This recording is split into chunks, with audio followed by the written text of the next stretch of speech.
Hi guys! Welcome to Jekotech TV! Smile ka muna dyan! Okay guys, let's go!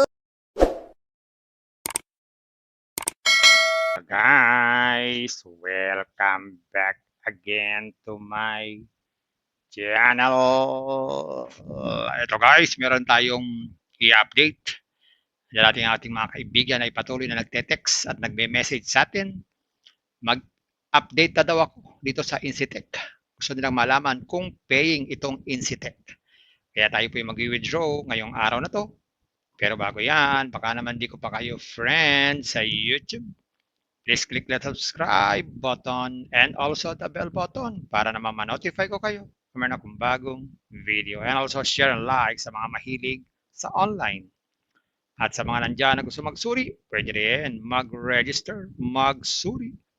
Maganda nga yan, marami nagsusuri sa sari-saring application na lumalabas sa ating internet world. Again, dito commercial, hindi rin to promotion, hindi rin to advertisement. Sadya lamang sinusuri natin sa sari-saring application na lumalabas minuminuto sa ating internet world. Kaya, let's go na!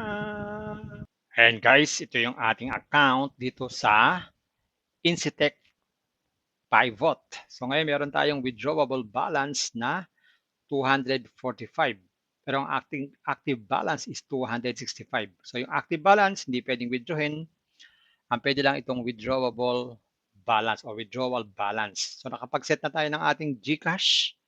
So pwede na tayong mag-withdraw para malaman na natin kung paying itong Incitec Pivot para ma-update tayo pare-pareho. Okay, so mag-withdraw na tayo. Click natin itong withdraw. Yan, ang ating withdrawable balance ay 245. Lagay natin lahat. Yan, tapos lagay tayo ng trade password. Usually 6 numbers lang po ito. Sabi dito, ang minimum ay 200. Ang withdrawal time is 10 to 9:59 p.m. Ang maximum ay 50K at minimum single withdrawal unit amount is 100. Oh, at mayroon pang bawas na 4%. At ang withdrawal per day is 1 lang. So hindi pala pwedeng withdrawin yung may barya-barya. Dapat ay divisible by 100 pesos. Kahit i-confirm natin to, sabi dyan, no, multiple of 100. So hindi pwede.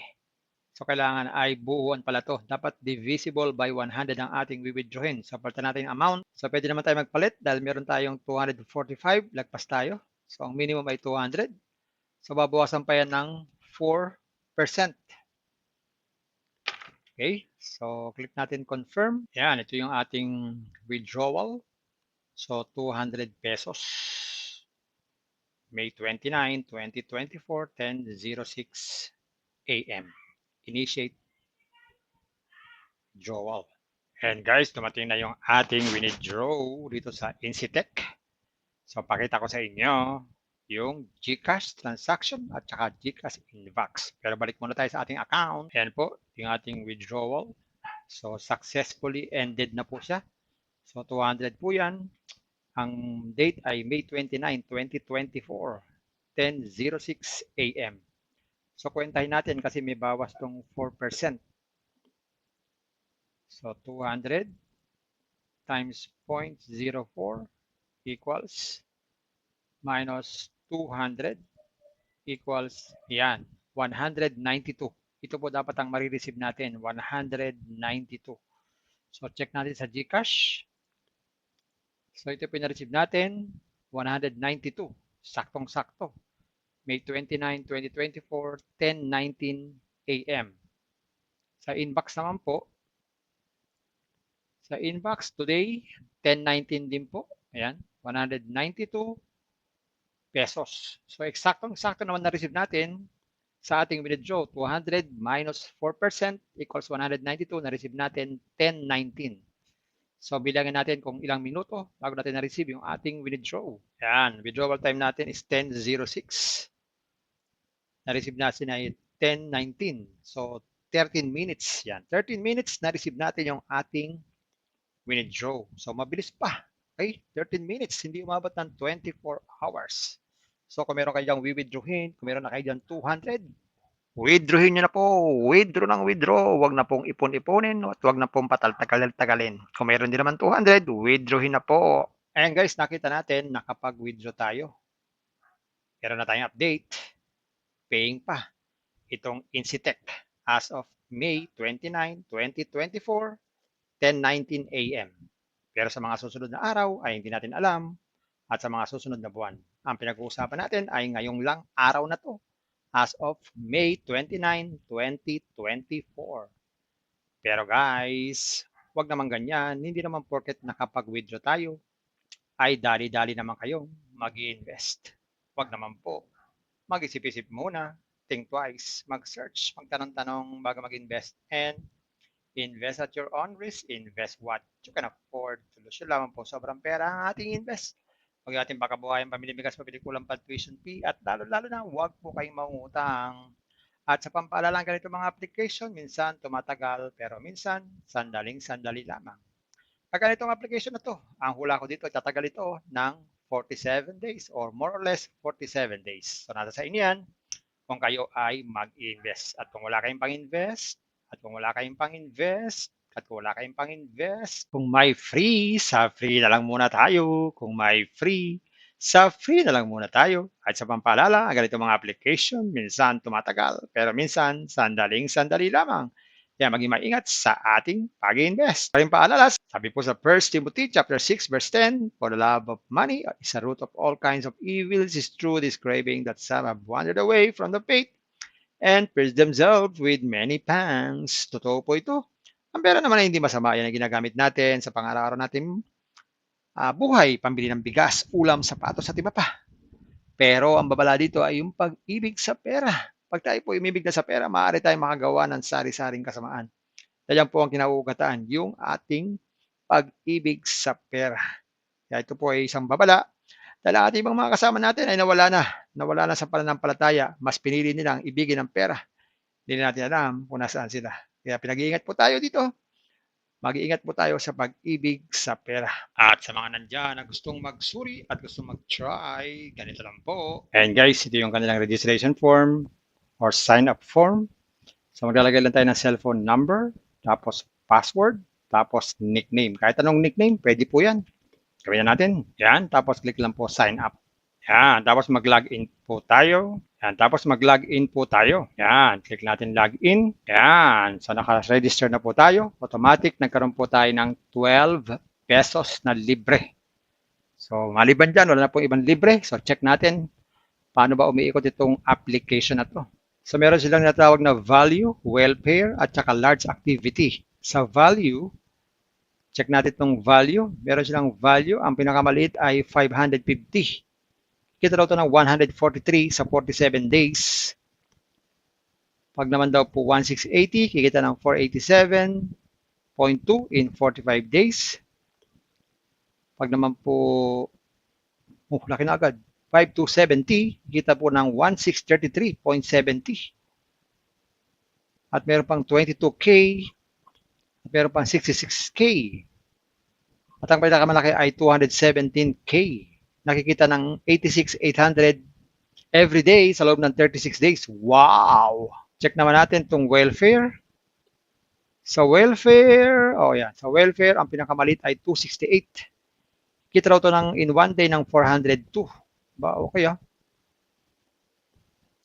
Susunod naman ay 1730 na. 934 naman po ang daily niyan. Susunod naman ay 5350, 3 days din. 3,049.50 ang everyday nakita ba? Laki ha? Pag naman 16.8, 10,080 ang everyday, 3 days po. Wow! So para makapag-invest dito, kailangan mag-recharge. Check nga natin, paano? Click natin itong top up. Yan. So may mga nakahanda ng amount, diba? 2,000. Click natin itong confirm. Pipili muna tayo ng channel. So maraming channel. Click natin channel 1. Confirm. Yan. Mapupunta sa GCash, mag-login. Tapos click ng next. Yan. Scan tong QR code. Pag na-scan, mag-transfer ng fund. Ayun. Pag naka-transfer na. Yan. Pag naka-transfer na tayo, pwede na tayo mag-invest. So pag naka-transfer na tayo, pwede tayo mag-invest sa investment na gusto natin. At meron din sila ditong hours up. So pwede tayo mag-download o magbasa-basa about this application. At bago tayo mag-withdraw, be sure na nakalagay na po ang ating bank card dito. Click lang itong bank card. Add new GCash card. Lagay lang po ito ang GCash number at saka GCash account. Tapos click lang po continue. So ang minimum withdrawal ay 200 pesos. Pero may bawas na 4%. Yan, ang withdrawal time is 10 to 9 o 10 to 10 p.m. Ayan, ganun lang. So ito po ay kamukha po ng energy at saka ng bus oil at saka Accent. Halos magkakamukha sila ng sistema. Okay. So ilan po. Ayan guys, nakita natin itong Incitec. Meron nga siyang 12 pero hindi naman pwedeng withdrawin. Kailangan mag-invest. Guys, investment na naman. Lagi ko kayong papaalalahanan bago pag-invest, think twice, mag-search, magtanong-tanong bago mag-invest, and invest at your own risk, invest what you can afford. Tuloy lang po, sobrang pera ang ating invest. Huwag natin pagkabuhayan pamiligas, pabiling uso, tuition fee, at lalo na, huwag po tayong mangutang. At sa pampalalang ganito mga application, minsan tumatagal, minsan sandaling-sandali lamang, kaya maging maingat sa ating pag-invest. At kung wala kayo pag-invest, kung may free, sa free na lang muna tayo. Kung may free, sa free na lang muna tayo. At sa pampalala, ganito mga application, minsan tumatagal, pero minsan sandaling-sandali lamang. Kaya maging maingat sa ating pag-invest. Paring paalala, sabi po sa 1 Timothy chapter 6 verse 10, for the love of money is a root of all kinds of evils, is true this craving that some have wandered away from the faith and pierced themselves with many pangs. Totoo po ito. Ang pera naman ay hindi masama. Yan ang ginagamit natin sa pang-araw-araw natin buhay, pambili ng bigas, ulam, sapatos at iba pa. Pero ang babala dito ay yung pag-ibig sa pera. Pag tayo po umibig na sa pera, maaari tayong makagawa ng sari-saring kasamaan. Yan po ang kinauugataan, yung ating pag-ibig sa pera. Kaya ito po ay isang babala. Dahil ang ating mga kasama natin ay nawala na sa pananampalataya. Mas pinili nilang ibigin ang pera. Hindi natin alam kung nasaan sila. Kaya pinag-iingat po tayo dito. Mag-iingat po tayo sa pag-ibig sa pera. Bye-bye. Ingat lagi sa pag-invest. Bye. Hi guys! Welcome to Jekatech TV! Smile ka muna dyan! Okay guys, let's go! And guys, ito yung kanilang registration form or sign up form. So maglalagay lang tayo ng cellphone number, tapos password, tapos nickname. Kahit anong nickname, pwede po yan. Gawin na natin. Yan, tapos click lang po sign up. Yan, tapos mag-login po tayo. Yan, tapos mag-login po tayo. Yan, click natin login. Yan, so naka-register na po tayo. Automatic, nagkaroon po tayo ng 12 pesos na libre. So, maliban dyan, wala na pong ibang libre. So, check natin paano ba umiikot itong application na to. So, meron silang natawag na value, welfare, at saka large activity. Sa value, check natin itong value. Meron silang value. Ang pinakamaliit ay 550. Kita daw ito ng 143 sa 47 days.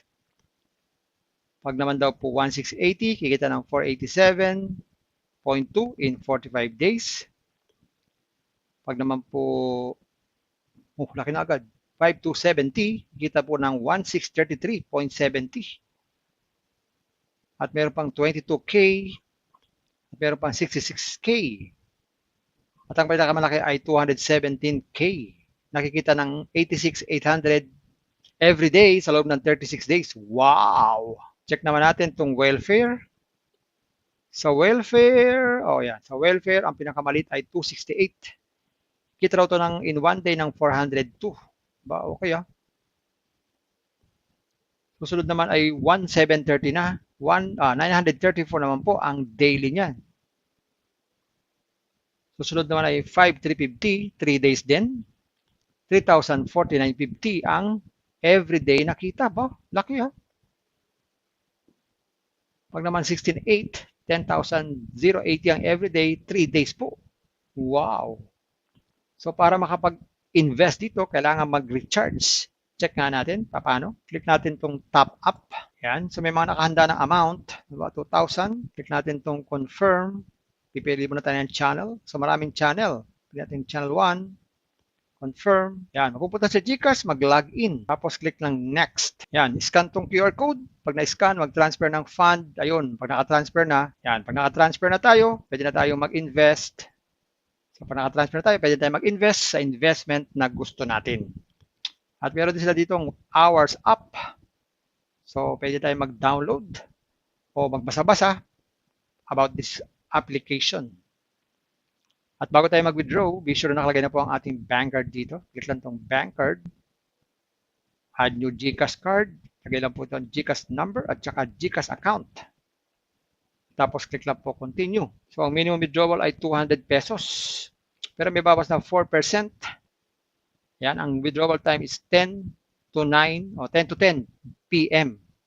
Ayan, ganun lang. So ito po ay kamukha po ng energy at saka ng bus oil at saka Accent. Halos magkakamukha sila ng sistema. Okay. So ilan po. Kung may free, sa free na lang muna tayo. Kung may free, sa free na lang muna tayo. At sa pampaalala, ang ganito mga application, minsan tumatagal, pero minsan sandaling-sandali lamang. Kaya maging maingat sa ating pag-invest. Paring paalala, sabi po sa 1 Timothy chapter 6 verse 10, for the love of money is a root of all kinds of evils, is true this craving that some have wandered away from the faith and pierced themselves with many pangs. Totoo po ito. Ang pera naman ay hindi masama. Yan ang ginagamit natin sa pang-araw-araw natin buhay, pambili ng bigas, ulam, sapatos at iba pa. Pero ang babala dito ay yung pag-ibig sa pera. Pag tayo po umibig na sa pera, maaari tayong makagawa ng sari-saring kasamaan. Yan po ang kinauugataan, yung ating pag-ibig sa pera. Kaya ito po ay isang babala. Dahil ang ating ibang mga kasama natin ay nawala na sa pananampalataya. Mas pinili nilang ibigin ang pera. Hindi natin alam kung nasaan sila. Kaya pinag-iingat po tayo dito. Mag-iingat po tayo sa pag-ibig sa pera. Bye-bye. Ingat lagi sa pag-invest. Bye. And guys, ito yung kanilang registration form or sign-up form. So maglalagay lang tayo ng cellphone number, tapos password, tapos nickname. Kahit anong nickname, pwede po yan. Gawin na natin. Yan, tapos click lang po sign up. Yan, tapos mag-login po tayo. Yan, tapos mag-login po tayo. Yan, click natin login. Yan, so naka-register na po tayo. Automatic, nagkaroon po tayo ng 12 pesos na libre. So maliban dyan, wala na pong ibang libre. So check natin paano ba umiikot itong application na to. So meron silang natawag na value, welfare, at saka large activity. Sa value, check natin itong value. Meron silang value. Ang pinakamaliit ay 550. Kita daw ito ng 143 sa 47 days. Pag naman daw po 1680, kikita ng 487.2 in 45 days. Pag naman po, laki na agad. 5270, kita po ng 1633.70. At meron pang 22K, at meron pang 66K. At ang pinakamalaki ay 217K. Nakikita ng 86,800 every day sa loob ng 36 days. Wow! Check naman natin itong welfare. Sa welfare, sa welfare, ang pinakamalit ay 268. Kita raw ito ng in one day ng 402. Ba, okay ah. Susunod naman ay 1,730 na. 934 naman po ang daily niyan. Susunod naman ay 5,350, 3 days din. 3,049.50 ang everyday nakita. Ba, laki ah. Pag naman 16,800, 10,080 ang everyday, 3 days po. Wow! So para makapag-invest dito, kailangan mag-recharge. Check nga natin, paano? Click natin itong top up. Yan. So may mga nakahanda ng amount. 2,000. Click natin itong confirm. Pipili muna tayo ng channel. So maraming channel. Click natin channel 1. Confirm. Yan. Mapupunta sa GCash, mag-login. Tapos click ng next. Yan. Scan tong QR code. Pag na-scan, mag-transfer ng fund. Ayun. Pag naka-transfer na. Yan. Pag naka-transfer na tayo, pwede na tayo mag-invest. So pag naka-transfer na tayo, pwede tayo mag-invest sa investment na gusto natin. At meron din sila ditong hours up. So pwede tayo mag-download o magbasa-basa about this application. At bago tayo mag-withdraw, be sure na nakalagay na po ang ating bank card dito. Click lang itong bank card. Add new GCash card. Lagay lang po itong GCash number at saka GCash account. Tapos click lang po continue. So ang minimum withdrawal ay 200 pesos. Pero may bawas na 4%. Yan, ang withdrawal time is 10 to 9 o 10 to 10 p.m. Ayan, ganun lang. So ito po ay kamukha po ng energy at saka ng bus oil at saka Accent. Halos magkakamukha sila ng sistema. Okay. So ilan po. Hi guys! Welcome to Jekotech TV! Smile ka muna dyan! Okay guys, let's go!